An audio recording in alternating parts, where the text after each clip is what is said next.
Hello and welcome to another Warcraft 3 audio commentary. This is going to be a 2v2 game on Goldshire against fr3disabuseromg and screamofthenoob. I've seen several accusations of this guy Fred map hacking, and I do believe them, as I've played some games where he has done some really shady stuff with next to no scouting, but in this game I'm not honestly sure, as they do a little bit of scouting and they do get sentry wards, I believe. So, but at any rate, this is going to be me and Jake as elf undead. I will be the elf. Jake is going to be the undead player. And the orc is Fred, and the elf is going to be screamofthenoob. You'll notice that Fred is getting a early war mill, late barracks. Jake is doing fiend build. I'm going for a huntress build. I believe I floated him 100 gold, as is sort of the usual. One of the reasons for that is clearly, and sort of as I've said before, a huntress build doesn't really suffer really any slowdown by floating your ally 100 gold, whereas the undead fiend build typically is going to have a delayed, without any sort of gold sent from the ally, is going to have a either delayed hero or some sort of delay, either in the fiends or, you know, the shop, all kinds of you know, ways to try to work around it. But you just cannot get your fiend and hero out and sort of have your economy set up at the same time and also get the tome of relics. It's just not really possible. So usually what happens is either you build the altar first and the ziggurat, that's sort of the standard, or you get the ziggurat and then the altar. But either way, the death knight will be delayed in that instance. If you do a build to get the hero first, your fiend is what's going to be delayed, or, you know, maybe the shop, or maybe you skip a second ghoul, or, you know, delay your acolyte production or something like that. But at any rate, generally the elf just gives 100 gold, and the undead gets his hero a little bit faster and everything else. So if we look at the elf, he is doing sort of a similar build to me. He's getting a Priest of the Moon, True Shot Ore first. The orc getting Endurance Ore first, and getting 2 barracks, which we scouted. So in this instance, seeing 2 barracks and a war mill at the orc base, and then a Priest of the Moon, we can automatically assume with almost near certainty that they're going to be doing Tauren Chieftain and Priest of the Moon with headhunters and huntresses, and sort of react accordingly. So I'm going to be trying to attack this Priest of the Moon and move, sort of space her a little bit, and get some extra shots in there. Jake has gone for a Crypt Lord under the sort of thinking that Impale will be a far more useful skill against a large mass of units, especially headhunters, than would you know, Death Coil or Unholy Aura. Again, the Crypt Lord is, I think he has better base damage output from his just normal attacks. Obviously he won't have Death Coil, which is a big, you know, sort of a damage spike ability, and healing, and, you know, the aura obviously good. But in terms of sort of just the base stats, the Crypt Lord has, I believe he has more hit points.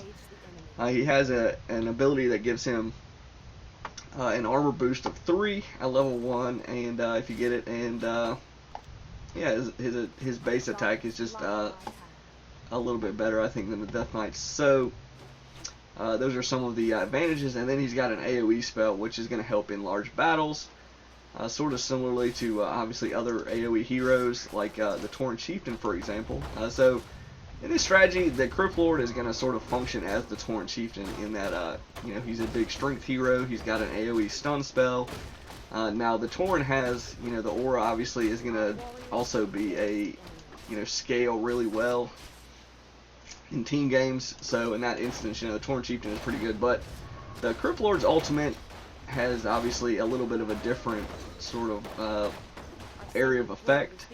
It goes in a line. You can be a little bit more careful about positioning the Crypt Lord. You don't have to get like a full sort of effectiveness out of it. You don't have to be like in the middle of a circle. So in that instance, it's kind of good. I'd have the Crypt Lord a little bit there, but at any rate, those are just some of the slight differences here in the strategies. Otherwise, we are both massing ranged armies, and going to be working with that. So Again, I'm trying to, I lured these creeps a little bit and got some damage in on the blue poison murloc. I picked up a sentry ward item. The reason I lured it was because, you know, at a certain distance, they're going to be sort of confused on the aggro. They're going to reset and go back to their starting location, which is going to allow you to get some free hits in there. And that's pretty useful, especially since the blue one does poison damage, which you would love to avoid if at all possible. And this creep camp is pretty high priority, as well as this one over here, because it's a pretty easy creep camp to do, and it drops what can be a pretty substantial item. Notice I got sentry wards from this camp.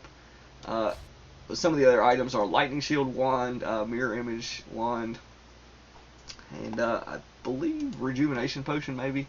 But those items I mentioned can potentially have a huge impact. Sentry Ward is going to be very useful in this map specifically because of the sort of limited numbers of pathways to walk. It's really all about the center. So with 2 Sentry Wards, you can pretty much cover the scouting, you know, to see where they're going. So, and again, against map hackers, it's pretty useful. As me and Jake are legit players, you know, we're going to get a benefit out of being able to see, obviously. So, also notice I'm throwing up an expansion here at this timing. Generally, with Undead, the elf is going to try to expand. We could have went ahead and crept it. Actually, it is already crept, so I probably could have built it there. But I felt like this was pretty safe. If the elf was going to go over here, he'd have to sort of put himself in a dangerous position. But we're going to push anyway, so you know, it's not really a big deal. It's probably actually bad that I built it there. I could have saved some time just building it here. So that was arguably a mistake depending on how the game goes. But at any rate, we're going to come here and harass the orc. Thinking about going for burrows. They're pretty well set up. And the orc player TP'd there. So we're going to go over here. And due to my scout owl, I see that you know, there's no protector. There's openings to get the units in there. And so I'm going to go for these wisps. It's really easy to kill wisps, even with a small number of huntresses and priestess of the moon. Really easy to snipe those down if you can get there safely. So this is going to be, you know, the orc has already used his TP, and we're just going to run from his army and go for the weakest sort of high value targets per se. The wood economy is, you know, arguably less important than, say, for other races in this strategy they're doing in our strategy. But I'm also going to get a lot of damage on his Tree of Life, which is going to cost him some Mortal Wisps just from the bounce attack. These Gold Wisps, Jake is sort of saying TP, I can't kill it. But again, you know, I thought it would have been a long shot to kill his base right there. We've dragged their armies over here, sort of wasting their time. And all I really lost was a town portal there. He lost, like, it looks like maybe 6 or 7 wisps. Half his, even more than half his hit points on his Tree of Life. And you know, that's going to come into play a little bit later. He's not going to want to repair, or he, you know, obviously would love to repair it, but it's going to take a long time. Resources, he's got limited wisp, so he's just going to go ahead and let that stand. So that's some damage that we got in there that, you know, could be potentially game deciding. So now I've got this wisp set up over here at the expansion. It's a pretty good spot to put the wisp if you know, you got to be careful getting it without aggroing them. But you get the wisp there, and you can see the creeps. And, you know, unless they move like all the way up here like he did, he can't actually see that wisp from sort of certain locations as he's creeping it. So, you know, and if he does, you know, you just detonate. But at any rate, I'm going to be walking this tree here. You know, they see it. And Teal is using Scout Owl, and he has used Wisp to scout a little bit. So honestly, I don't know if they use map hack this game. You know, there were some things like the elf went towards this green camp. I don't think he really scouted that out very well. I don't remember seeing him scout that to know exactly where to go there, harassing me, other things. But it's, you know, it's possible they didn't actually use map hack this game. I could see that being the case. But at any rate, we are going to be doing a little dance here. I've got the Scout Owl, and I had a Sentry Ward up somewhere over here, and he dropped his Sentry Ward to destroy it. But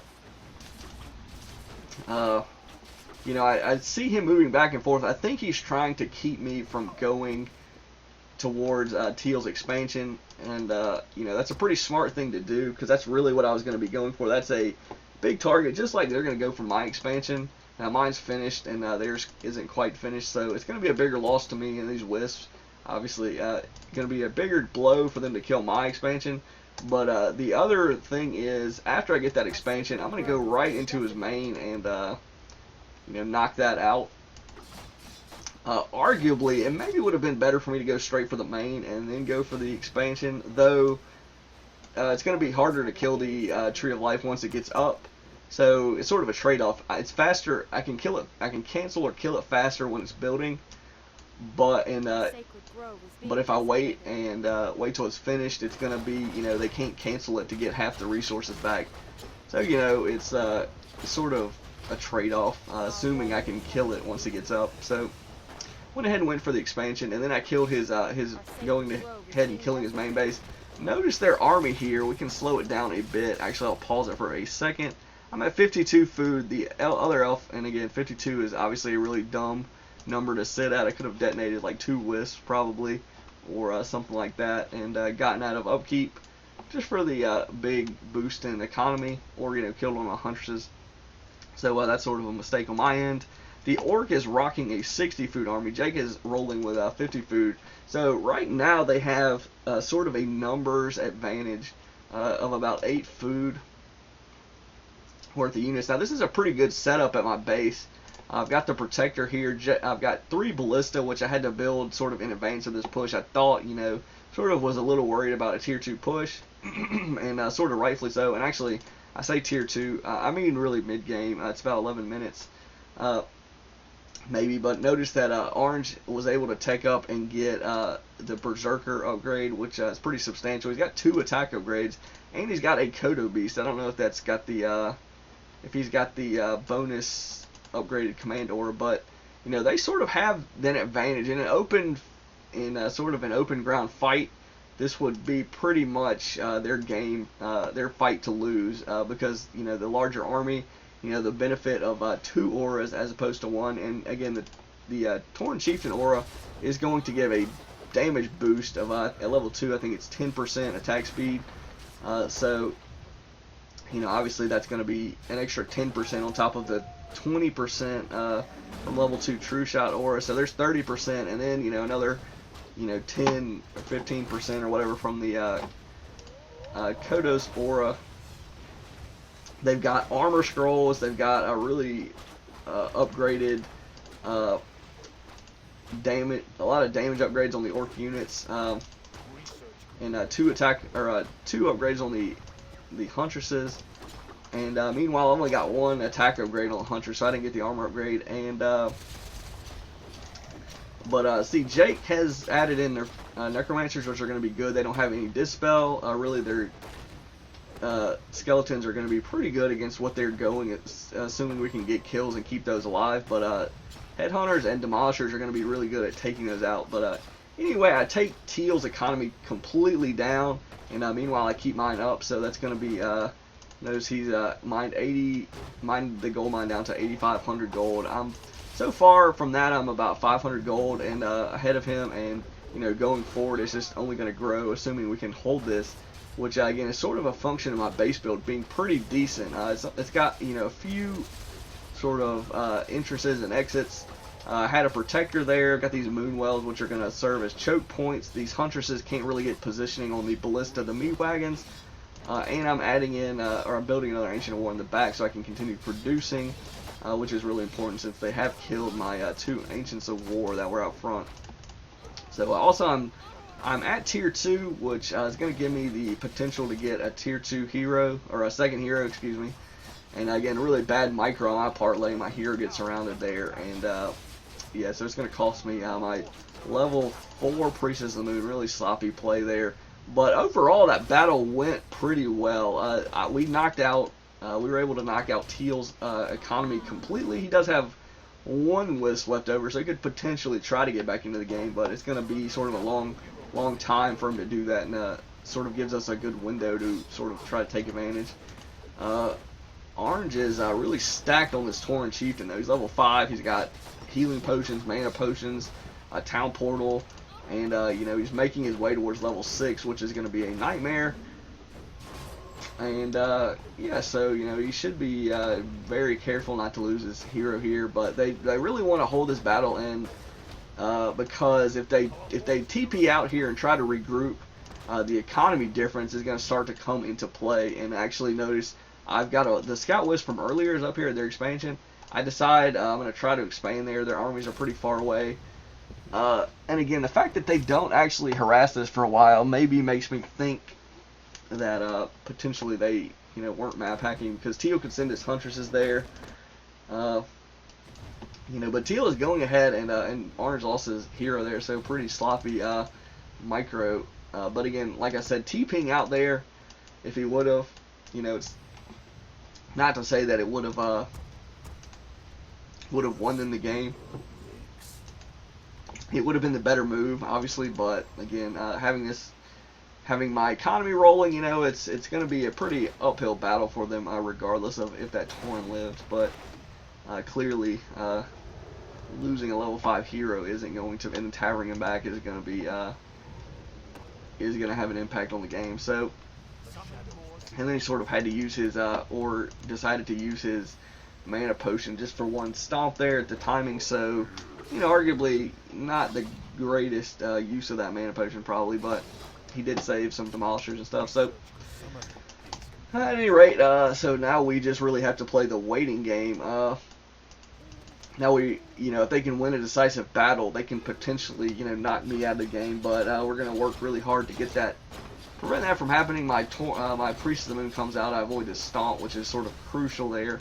I really can't afford to lose my hero again. So they're going to knock out my Huntress Hall and sort of really pigeonhole me. I try to build a bunch of Ballista and Huntress there before it goes down, so I can, you know, still get those units at least. And so yeah, Jake is has town portaled in. We really need to fight together, because if Jake's out of the base, or, you know, not with my Priestess of the Moon, he's not going to be getting the benefit of True Shot. Positioning is going to be easy for the Elf Orc team to exploit, and that's sort of what this strategy focuses on, is not only the synergy of these armies, but you know, positioning can win and lose any game. But against sort of massed up armies like this, you know, at a certain point, especially with certain racial combinations, it can just seem like it's impossible to beat those armies. Like, you know, because you're not going to be able to get back to the headhunters, which really compensates for their weakness. And again, berserkers a little bit less so, but, you know, the weakness that they're, you know, high damage, sort of lower hit point units. You know, they're sort of a little bit of a glass cannon. They're not quite as bad as archers, but, you know, if you got your Huntresses all around them, or, you know, your Abominations and heroes and everything, they can be easier to take out. And then, you know, whereas the Huntresses sort of serve as a good meat shield there. And, you know, obviously, you know, taking out the Huntresses, if you lose your whole, you know, force to do that, then, you know, the headhunters are they're gonna be fine to mop up. So, but again, you know, it's you know, positioning, like I said, is really important. This is actually not great positioning, though. You know, Fiends on Huntresses is sort of a push, especially when there's more Fiends. That sort of favors the Fiends there. And, you know, then we can get to these headhunters, or berserkers rather. And so we've hit level 6 on the Crypt Lord. Really good news. The Tauren Chieftain is almost level 6. He's being very careful. He's getting some good stomps off and keeping his hero alive, which can be a little bit tricky at 150 hit points against these mass units. But we really want to kill him before he hits 6 if we get the chance. But we want to be careful not to waste all our time focusing him, because, you know, if we get him down to like 10, 20 hit points or something, then he pops, you know, he gets level 6 and gets reincarnation, then we, you know, killing him is just going to give him more mana. So, you know, that's obviously what we're trying to play around. And all his berserkers here, I don't know if it's necessarily a great idea to increase the attack speed with this berserker rage or whatever it's called. because it's going to give him 50% more damage on those units, which makes them really easy targets. So now, notice we've got him. He's at 100 hit points, but he's at level 6, so he's probably got the ultimate, which means there's not a real no real incentive for us to kill him right now. But yeah, we've taken out Teal's economy, and it's finally added. The economy difference is added up. We can take a look at the gold mine here. I've mined out about 4,000 more gold from my main. Now, I guess if you take into account the upkeep hit on that amount of gold, it's clearly going to be less. Probably by about like 1,200, I think, would be a good approximation on the gold loss from upkeep if I was in low upkeep that entire time. Which is entirely possible. Actually, it's a little bit unlikely. I think right after that battle, I was probably nowhere near low upkeep, if I had to guess. I think I only had like 3 ballista, and I was rebuilding my hero, so probably not quite 1,200 gold. But again, that still, leaves me with, about 2,800 gold extra. So that's a pretty good chunk of our resources there, and obviously, it's going to prevent Teal from his potential for getting units. Is going to leave them with a lower ceiling as far as what they can make. Orange can get 100 food, which is a pretty scary army. But if we get a 200 food army, it's not really. It's pretty much a fantasy that he's going to be able to compete with a 200 food army with only a 100 food army, even if he's got level 10 Tauren and all that stuff. So as long as we make the correct units, which again, he doesn't really have the setup to make some sort of crazy counter army to fiends and huntresses with 2 barracks and a bestiary. There's not really an army that totally counters that. That's really something he can make. So all in all, though, that was a pretty solid game from both sides. Mistakes from both sides, obviously, which happen sometimes, but him losing a level 5 Tauren, me losing a level, I think it was 4 Priestess of the Moon. Sort of bad micro on both of our parts. Whether, either one made the difference in the game, we'll never really be able to say. Obviously, me losing my Priestess wasn't enough to give them the win. Again, maybe if he didn't lose his Tauren and I lost my Priestess, gives them better odds, but still would have been hard for them, I think, to really knock me out of the game. So anyway, that was a pretty good game, a pretty good example of both of those strategies, fiends and hunts and headhunters and hunts. Pretty much the same, I guess, theme, mass range, taking advantage of True Shot Aura. Normally the undead takes advantage of Unholy Aura, but in this case, Jake thought it was more prudent and maybe arguably was correct in thinking the Crypt Lord would be a better choice than the Death Knight.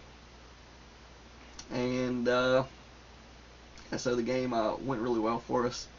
Again, they pushed into, I think it just came down to the scenario where it was a little bit better for me to sneak out and go hit the elf base, whereas they, my base was sort of set up a little bit better in terms of preventing that. If the elf had blocked his main base off with like some moonwells or protectors or something like that, walled his base off from the huntresses, it would have, the timing to me to run in there and finish that Tree of Life off would have obviously been delayed. Again, some well-positioned protectors could have potentially made that, take forever for me, because huntresses have low range. So I wouldn't have been able to get my whole army of huntresses attacking, the one building like a protector or a moonwell or whatever was blocking. So he probably could have held and held his base, and that would have, not losing his main obviously is a huge deal. It makes it to where he can't continue to contribute, and obviously it's gonna cost you the game eventually, most of the time. So, and then it's like when I TP'd in, my army pretty much got shredded. There wasn't a whole lot I could do honestly about that. You know, I did kill some. You know, I killed the Kodo Beast, which I thought was important. I killed some headhunters, but you know, in terms of how effective the hunters were at that stage, you know, those headhunters and demolishers with those auras and just the sheer mass of them was, you know, in the 2 upgrades or 3 upgrades eventually in the Berserker upgrade, you know, the hunters has just become like fodder. You know, I TP'd into what I thought was a good spot, right on top of the Kodos, right around the headhunters, and you know, it still really didn't have the impact that normally you would think a good TP would have. And again, that's kind of the a function of how upgraded his units were. He had a lot of upgrades. You know, he had more upgrades than me. Just on the pure attack upgrades, he had 3, and I only had 1. I had no armor upgrades, and you know, obviously they had 2 auras giving him the benefit. I only had the 1, and they also had Kodo aura, which was giving them an added benefit, and then the Berserker upgrade. So, you know, his units should have, you know, arguably should have destroyed. You know, it's kind of like a tier.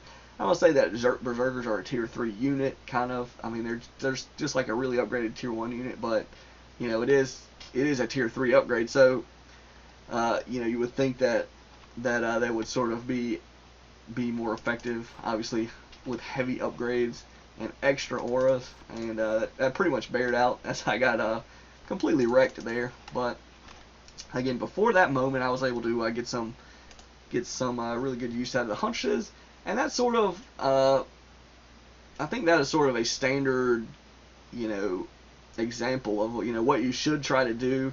You should try to go after weak targets when you can, and again, hunches are fast moving, so you know, they sort of facilitate that. The build, you know, having an expansion with no towers, you know, obviously is going to be an easy target, and then, you know, not a base that isn't completely walled off, you know, is going to be, and then a half hit points from earlier is going to be a good target. So, you know, you really want to find those moments where, you know, okay, one player has workers that could potentially be targeted. Again, elf bases tend to be a little bit easier to run in there and harass workers than, say, an orc base. Especially that orc base was really well set up with the burrows sort of walled with the trees, with the barracks, and, you know, all together. Really was going to be frustrating to push those, even though we did push the orc base to see, you know, how we could do that, and we got the orc to town portal. So, you know, that's sort of, you know, sort of standard ideas on really any matchup. But again, when you have huntresses and you're facing, you know, another elf player like that's going to be pretty much doing a similar thing, you know, you want to deny him an expansion when you can. Obviously, if you can get an expansion up safely, you know, do that and sort of roll with it. So if we look at the resources here, which I think is going to be a huge reason why the game went the way it did. Even if you take the upkeep into account, I lost about sort of close to around what I said, 1,400 gold from upkeep to essentially nothing, 3 gold lost from teal. And then we look at how much gold I mined. I mined about just under, it looks like, 6,000. I guess about 5,800 gold, you know, more than him. So if you subtract the upkeep I lost, you know, from the 5,800, that's still going to leave you about 4,400. So, you know, that's a large difference there. And if you look at the units produced, it's going to reflect that. I've produced, you know, just under half as much as him, or just over twice as much as him. So that's sort of, you know, really comes into play. So while Orange, you know, really did a great job on killing units and destroying buildings there with his army, he killed, you know, about 20 more than everyone else at least. But we had the benefit of having way more units produced, and again, the undead number is sort of a function of rods of necromancy, necromancers, and but the 81 extra units produced, and again, some of those are going to be wisps, clearly, since I expanded again, but you know, probably produced about probably like 30 more actual combat units than the elf, maybe. Potentially, even if it was just 20, you know, that sort of accounts for the difference there. The orc's unit kills compared to everyone else's, and then, you know, I killed about you know, a little less than one less than 20 than the more than Teal did. So, you know, otherwise, pretty close game here. Me and the elf both killed a hero each, and our allies didn't kill any heroes. And the hero levels, you know, pretty close. The Crypt Lord eventually edged out the Tauren Chieftain, and yeah, but the experience was largely very close. You know, in terms of items, you know, Sentry Wards, both sides got Sentry Wards, I think. I don't remember all the items that dropped. Sort of going into some minutia there, but anyway, that's sort of the breakdown of that game, and it was a pretty solid game, and pretty instructive, I guess, for that particular matchup and twos in general, I would say. So hopefully you guys enjoyed it, and if you have any suggestions, or, you know, anyone still listening at the end of this replay on me rambling, you know, hit me up with some comments, or, you know, requests, or subscriptions, you know, whatever, on YouTube. And yeah, you know, if you ever want to play any games, custom games, arranged teams or anything like that, you know, feel free to hit me up. Still enjoy a bit of Warcraft 3 from time to time, and obviously, since I'm still making these audio commentaries, and this is screamofthenoob signing out.